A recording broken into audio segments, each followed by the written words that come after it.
Quand mon père est décédé chez moi, il y a quelqu'un qui m'avait laissé un conseil fabuleux qui m'a guidé tout le long de son cheminement vers la mort. Cette personne-là m'avait dit, tu sais, Nathalie, ce qu'on regrette après, c'est pas ce qu'on a fait, c'est ce qu'on n'a pas fait.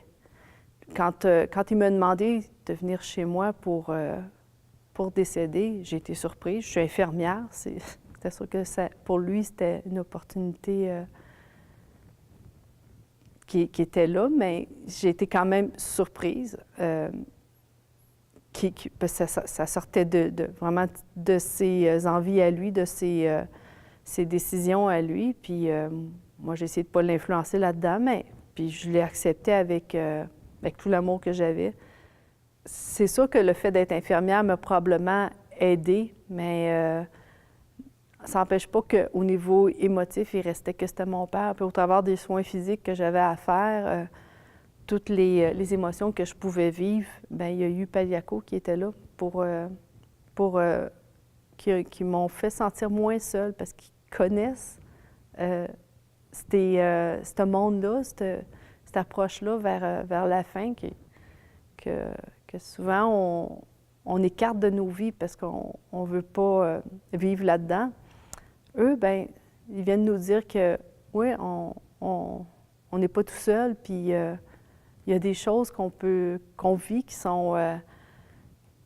peuvent être partagées, puis qui peuvent être allégées par leur écoute, puis par leur réconfort, puis dans leur approche. Ils sont tellement centrés sur le moment présent, puis l'importance du moment présent.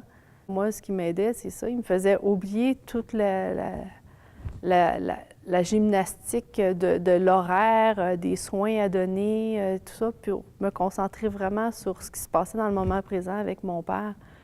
Ils ont été là aussi pour venir me supporter pour que je puisse prendre du sommeil dans le temps où ça devenait plus intense vers la fin.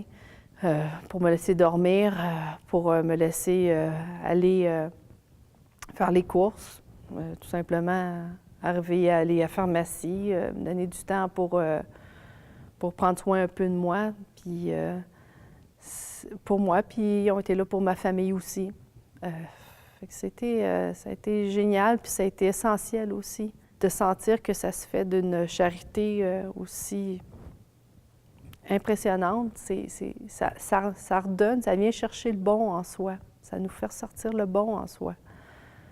Juste de les côtoyer, moi, ça me donnait une énergie, puis un souffle aussi pour continuer, puis me dire oui, ça va aller, puis je ne suis pas toute seule. Puis ma peur de craquer ou de ne plus avoir de souffle pour continuer, bien, elle disparaissait parce que je savais que je pouvais les appeler, qu'ils allaient être là, eux, ils allaient continuer. Puis c'est une équipe qui sont là derrière nous quand on vit ces moments-là. Ça prend une équipe qui savent quoi faire, puis qui nous rassure, puis qui nous disent que tout va être correct, puis qui vont être là pour nous.